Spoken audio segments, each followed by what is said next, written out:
صدر مجلس و رکن پارلیمنٹ حیدرآباد بیرسٹر اسدالدین اویسی نے مولانا عبدالقوی کی گرفتاری کی مذمت کرتے ہوئے کہا کہ ماضی میں بھی گجرات پولیس نے شہر سے تعلق رکھنے والے بے قصور مسلم نوجوانوں کو گرفتار کرتے ہوئے اذیتیں دی تھی۔ بیرسٹر اویسی نے کہا کہ نریندر مودی نے ایک بار پھر حیدرآباد کا رخ کرتے ہوئے مسلمانوں کو ہراساں کرنے کی کوششوں کا آغاز کر دیا ہے۔ انہوں نے کہا کہ گجرات پولیس کی اس کارروائی کے خلاف قانونی و جمہوری طریقے سے جدوجہد کی جائے گی۔ اور جو کچھ کل دلی ایئرپورٹ پر ہوا وہ قابل مذمت ہے۔ اس لیے قابل مذمت ہے میرے دوستو کہ ہماری ریاست کے ایک مشہور عالم دین جن کا نام مولانا عبدالقوی صاحب ہے، وہ حیدرآباد سے دلی ایئرپورٹ کو پہنچتے ہیں 4:30 بجے، اور جب مولانا باہر نکل رہے ہیں تو ایئرپورٹ پر ہی گجرات کی پولیس مولانا عبدالقوی صاحب کو ذرا تھوڑا خاموش بیٹھیے اور بچوں کو خاموش بٹھائیے۔ ایئرپورٹ پر ہی مولانا عبدالقوی صاحب کو وہاں سے پکڑ کر ایک دلی کے پولیس اسٹیشن کو لے کر جاتی ہے، اور جو ان کو ایئرپورٹ پر ان کو جو ریسیو کرنے جو شخص آیا تھا اس کو بھی لے کر جاتا ہے، اور 4:30 بجے سے لے کر رات میں 10 بجے کے بعد اس شخص کو چھوڑا جاتا ہے، اور تب تک مولانا عبدالقوی صاحب کو گجرات کی پولیس گاڑی سے دلی سے بعد لے کر جاتی ہے۔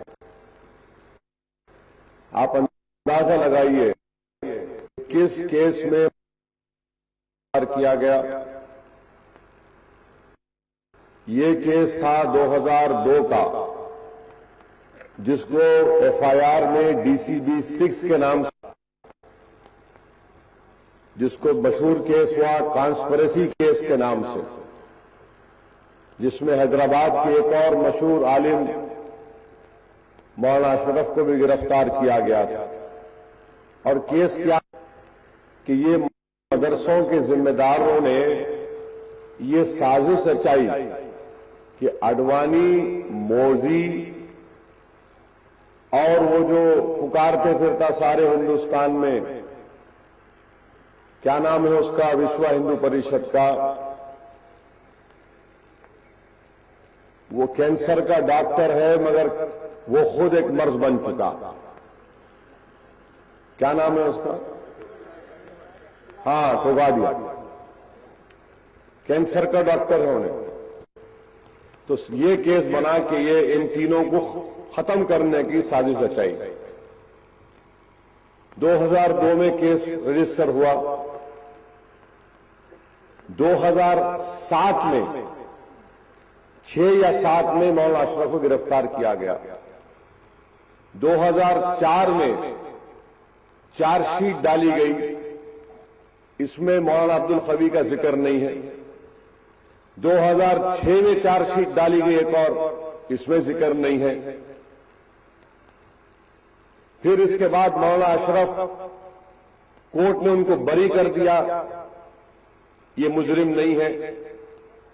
اور پھر اسی کانسپریسی کے کیس میں جو آدمی کمپلین دیا کہ یہ لوگ سازش کر رہے تھے، وہ کوٹا کورٹ میں بولا کہ میں ایسا کمپلین نہیں دیا، یعنی وہ کیس ختم ہو گیا۔ تو نریندر مودی کی حکومت پرانا کیس میں مولانا کا نام ڈال کر ان کو پکڑ کر دلی ایئرپورٹ سے بائی روڈ احمد آباد لے کر گئے۔ کل رات میں جب مجھے معلوم ہوا تو میں نے یہ بات کہی کہ فوراً ہم حیدرآباد سے 2-3 ذمہ داروں کو احمد آباد بھجائیں گے۔ الحمدللہ مجلس اتحاد المسلمین کے رکن بلدیہ اکبر باغ منہاج اور سینئر مجلسی رکن وکیل شجاع صاحب اور مولانا کے مدرسے کے لوگ وہاں پر گئے. کورٹ میں آج ان کو پیش کیا گیا شام میں 6 بجے. پولیس نے مطالبہ کیا 21 دن کی کسٹڈی کا. وکیل جو وہاں پر تھے انہوں نے اعتراض کیا تو 14 دن کی کسٹڈی دی گئی. اب آپ یہ سوچئے کہ کوٹا قانون میں مولانا عبدالقوی کو گرفتار کیا گیا. یہ سب سے گندا قانون ہندوستان کی تاریخ کا. صرف ظلم کیا گیا اس میں. جتنے کوٹا کا قانون استعمال ہوا جس کو بی جے پی حکومت نے بنایا تھا، اور جب قانون بنایا جا رہا تھا تو تلگو دیسم نے اس کی تائید کی. 99% اس کے کوٹا مسلم اقلیت اور قبائل لوگوں پر استعمال ہوا، ایس ٹی لوگوں پر. مسلمانوں پر یہ بول کر کہ یہ دہشت گرد ہے اور قبائل لوگوں پر یہ کہہ کر کہ نکسلائٹ ہے. تمام کے تمام کیس ختم ہوئے، کسی پر بھی کیس نہیں ٹکا مگر جیلوں میں رہنا پڑا. آج آپ اندازہ لگائیے کہ ہمارے مدرسوں کے ذمہ داروں کو ملک سے غداری کے جھوٹے الزام میں پکڑا جا رہا ہے، کوٹا لگایا جا رہا ہے، یعنی دہشت گردی کا ایکشن ایکٹ لگایا جا رہا ہے. یہ کیا پیغام دیا جا رہا ہے کہ ہمارے علماء، ہمارے مدرسے، اس کے ذمہ دار یہ تمام کے تمام دہشت گردی کو فروغ دے رہے ہیں. آپ اندازہ لگائیے کہ ایک شخص ابھی ہندوستان کا وزیر اعظم نہیں بنا اور بننے سے پہلے 12 سال پرانا مقدمہ 2 چارج شیٹ میں مولانا عبدالقوی کا نام نہیں ہے. جو مین کمپلیننٹ ہے وہ کورٹ میں بول دیا کہ میں کمپلین نہیں دیا. جن پر مقدمہ چلا وہ بری ہو گئے. اور آج احمد آباد کی پولیس یہ بولتی کہ مولانا عبدالقوی اصغر علی ایک بچے کو ٹریننگ کے لیے پاکستان بھیجائے. اصغر علی پر الزام تھا کہ اصغر علی حریم پانڈیا کو قتل کیا، مگر وہی اصغر علی کو گجرات ہائی کورٹ نے بری کر دیا، کہا کہ نہیں اس کو جھوٹا الزام ہے. ارے ظالم نریندر مودی، تو یہ سمجھ رہا کہ تیرا اقتدار زیادہ دن تک رہنے والا ہے؟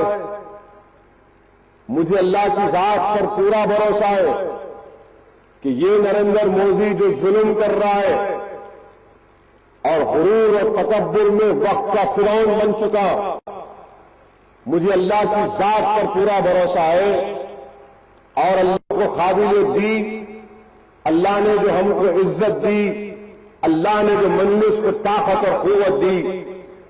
جان لو آر ایس ایس والوں، ہم تمہارا تعاقب کریں گے جمہوری انداز میں.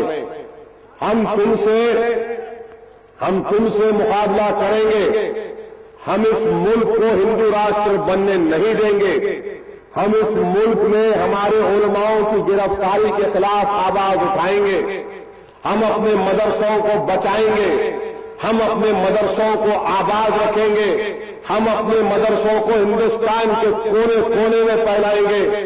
تم ایک عبدالقوی کو گرفتار کر رہے، ہم لاکھوں کی تعداد میں عبدالقوی کو پیدا کریں گے اور تم نہیں روک سکو گے نہیں کرنے سے. ہم لاکھوں کی تعداد میں عبدالقوی جیسے علماء کو پیدا کریں گے. تم ایک عبدالقوی کو گرفتار نہیں کر رہے ہو، بلکہ تم توہین کر رہے ہندوستان کے ان لاکھوں علماؤں کی جو مدرسوں میں علم حاصل کر رہے اللہ کے کلام کا. اور اللہ کا کلام کسی ملک سے بغاوت کا پیغام نہیں دیتا.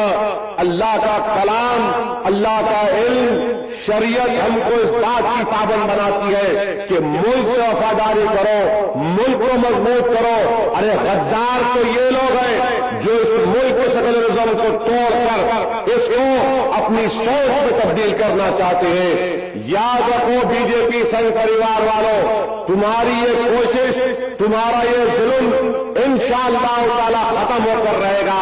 تم گرفتار ایک عالم کو کرے ہو، مگر یاد رکھو تم ہم تمام سے تم کو مقابلہ کرنا پڑے گا. نریندر مودی، تو خواب دیکھ رہا ہندوستان میں وزیر اعظم بننے کا. مجھے اللہ کی ذات پر پورا بھروسہ ہے کہ اللہ ظالموں کو اختیار نہیں دے گا. اللہ जालिमों को इज्जत नहीं देगा। अल्लाह उन लोगों को इक़्तिदार से नहीं नवाजेगा जिन लोग उन लोगों पर जुल्म कर रहे हैं जिनके सीने में अल्लाह का कलाम है। अल्लाह उन लोगों को तख्त ताज पर नाफिज नहीं करेगा जो उन लोगों पर जुल्म कर रहे हैं जो शरीयत के पाबंद है। यकीनन तूने अपनी तबाही को दावत दी नरेंद्र मोदी। तू खत्म होगा, तेरी जमात खत्म होगी, तेरी सोच खत्म होगी, मगर याद रख ले हमारा इल्म, हमारे अल्लाह का कलाम, हमारी शरीयत सुबह क़यामत तक आबाद रहेगी। तू खत्म होगा, तेरी आरएसएस खत्म होगी। हम जब तक जिंदा है दुनिया आबाद है, हम नहीं तो दुनिया नहीं। नरेंद्र मोदी, आज हमारे उलमा को गिरफ्तार किया जा रहा है, जलील और रुसवा करने की कोशिश की जा रही है सारे हिंदुस्तान के 15 करोड़ अमन पसंद मुसलमानों को। क्या बात है कि 12 साल के बाद ये मुकदमा निकाला जाता है। बासी कड़ी को उबाल आ गया। 12 साल के बाद ये नरेंद्र मोदी ये इसलिए किया कि इलेक्शन से पहले दिखाना है दाढ़ी वाले मौलाना को, देखो मैं पकड़ा इनको। अरे याद रखो, तेरे ये ड्रामे, तेरे ये एक्टिंग, तुम मित्रों बोल रहा हम तुमको बताएंगे इंशाअल्लाह ताला। इलेक्शन से पहले हिंदुस्तान में इलेक्शन होने जा रहा है लोकसभा का, और एक आलिम दीन को गिरफ्तार किया जाता है और ये कह रहे कि मौलाना नहीं मिल रहे थे मौलाना। हैदराबाद में क्या कर रहे थे बाइक पे फिर उन्होंने। मैं 19 साल से 20 साल से सियासत में हूं। मैं तो हफ्ते में एक मरतबा, महीने में एक मरतबा उनको बराबर देखता हूं। इनको नजर नहीं आया तो तुम अंधे हो गए। तुम्हारी गुजरात की पुलिस, तुम्हारी गुजरात की पुलिस लगता है अंधे भी है, बहरे भी है, गूंगे भी है। लगता है लखवा भी मारेगा इंशाअल्लाह इन लोगों को, कोरों को। बड़े एब्सटैंडिंग थे, हमारे को मिल गए। कहां मिल गए तुम्हारे को? एयरपोर्ट पे। कहां जा रहे थे मौलाना? देवबंद जा रहे थे। इन्हों बोले नहीं हमारे को वो कल रात में जैसा मालूम हुआ, मैं जो सोशल मीडिया पे लिखना शुरू कर दिया, गिरफ्तार कर लिए, पकड़ लिए, वरना तो टीवी पर डालते थे इनको, इनके पास से साबुन मिला, इनके पास से वो मिला, इनके पास से ये किताब मिली, ये कागज मिला। सोशल मीडिया को अल्लाह अच्छा रखे, ये लोग हमारे खिलाफ इस्तेमाल करे। अकबर की तकरीर के वक्त मैं बोला अब इनके खिलाफ इस्तेमाल करेंगे। सोशल मीडिया पे डालना शुरू कर दिए पूरे नौजवान कि अब्दुल खलील को पकड़ लिए। तो आज सिर्फ कोर्ट में पेश करें। बताइए, जुल्म किया जा रहा है बीजेपी की तरफ से। मैं पूछना चाहता हूं, इस मजमे में जो लोग बैठे मेरी बात से मुत्तफिक होंगे, वो मुत्तफिक होंगे मेरे सवाल से। मैं सवाल करना चाह रहा हूं रामविलास पासवान से, जिसने कहा था, क्या कहा था बीजेपी के ताल्लुक से। रामविलास पासवान का रिकॉर्डेड बयान है, ये बीजेपी भारतीय जनता पार्टी नहीं है, ये भारत जलाओ पार्टी। मैं नहीं बोला पुलिस वालों, मैं नहीं बोला तुम मेरे पे केस नहीं लगाना। ये रामविलास पासवान बोले थे, भारत जलाओ पार्टी। अब बताइए रामविलास पासवान, अब्दुल खबीर की गिरफ्तारी पर आपकी जबान बंद रहेगी या खुलेगी? क्या एक आलिम दीन को इस तरह से गिरफ्तार करना काबिल मजम्मत है या नहीं? मैं पूछना चाहता हूं वो उलमाओं से, उलमाए सू से, जिन्होंने अपना जमीर नरेंद्र मोदी के पैरों पर गिरवी रखा, क्या तुम्हारा जमीर आज जिंदा है या मुर्दा हो चुका? एक आलिम दीन को गिरफ्तार करके जेल में भेजा जा रहा है। क्या आज भी तुम अपनी जबान को नहीं खोलोगे? अरे वो लंदन में बैठे हुए आलिम दीन मैं तुम्हारा नाम लेना नहीं चाहता, मगर अनकरीब तुम तमाम के नाम लूंगा आवाम में, और आवाम के सामने तुम्हारे तमाम काले करतूत को रखूंगा, और इंशाअल्लाह ताला हिंदुस्तान की सरजमीन तुम्हारे लिए एक खैर खाना बन जाएगी इंशाअल्लाह ताला। तुम समझ रहे हो कि तुम बेच रहे हो अपने आप की तो कौम बिकेगी? नहीं, हम गरीब जरूर हैं मगर गयूर हैं, हम भूखे हैं मगर हम अपनी फरियाद हथियारों के चौखट पर लेकर नहीं जाते, हम कमजोर जरूर हैं मगर इतने कमजोर नहीं हैं कि मुश्रिकों से सौदा कर लेंगे। ये लोग सौदा कर रहे हैं, ये लोग दुश्मन हैं, इन लोगों को पहचानो आप। ये हमारे सफों में रहकर हमारे अपने आप को हमारे इत्तेहाद को कमजोर करना चाहते। क्या बोलेगा वो जफर सरेश वाला? BMW का शोरूम अहमदाबाद में लेकर गए थे एक्टर को, नाचने गाने वाले को, दोनों मिलकर पतंग पिलाए थे। बोलो जफर सरेश वाला, अब्दुल खवी के ऊपर तुम्हारी जबान क्या बोलती है? तुम क्या बोलोगे? तुमको अगर अजमत होती इन लोगों की तो तुम उसके पास नहीं जाते, मगर ये काम हो रहा है। मैं पूछना चाहता हूं, मैं कोरटले की आवाम की तरफ से, जिले करीमनगर की सेकुलर आवाम की तरफ से, आंध्र प्रदेश की सेकुलर आवाम की तरफ से मैं चंद्राबाबू नायडू से पूछना चाह रहा हूं, क्या चंद्राबाबू नायडू, क्या तुम्हारी जबान खुलेगी नहीं खुलेगी? क्या अब्दुल खवी बेकसूर है या अब्दुल खवी टेररिस्ट है? बताओ। तुम तो मोदी का हाथ पकड़ने जा रहे नायडू, बोलो, कुछ तो बयान दो, मगर जबान नहीं खुलेगी, क्योंकि नायडू को इख्तिदार से मतलब है, नायडू को अपने आप से मतलब है। एक मजलूम के लिए कोई आवाज नहीं उठाता, एक मजलूम के लिए कोई लड़ने वाला नहीं है, मगर मुझे अल्लाह की जात पर पूरा भरोसा है कि अल्लाह खुद गैर से इंतजाम करेगा, अल्लाह खुद गैर से उन लोगों की मदद करेगा जो उसके दीन का काम कर रहे हैं। अल्लाह के दीन के काम करने वालों को किसी और की मदद की जरूरत नहीं है। अल्लाह खुद उनका तहफ्फुज़ करेगा, अल्लाह खुद इंतजाम करेगा, और यकीनन मजलिस इत्तेहादुल मुस्लिमीन अगर कुछ कर सकेगी इस मामले में तो ये हमारे लिए बाइज़ इज्जत होगा। ये हमारे लिए बाइज़ इज्जत इसलिए होगा कि मैं अगर किसी आलिम की मदद करूंगा तो हो सकता कि उनकी इतनी सी मदद करने पर हशर में मेरे काम में आ जाए। हो सकता है कि जब मैं कब्र में जाकर सो जाऊंगा तो मुझे किसी के सीने में अगर इल्म है उसकी अगर मैं मदद कर दूं तो शायद कब्र के अज़ाब से बच जाऊं। अगर दुनिया में मैं किसी का साथ दे दूं किसी आलिम का तो हो सकता कि अल्लाह हशर के मैदान में मुझे माफ कर दे।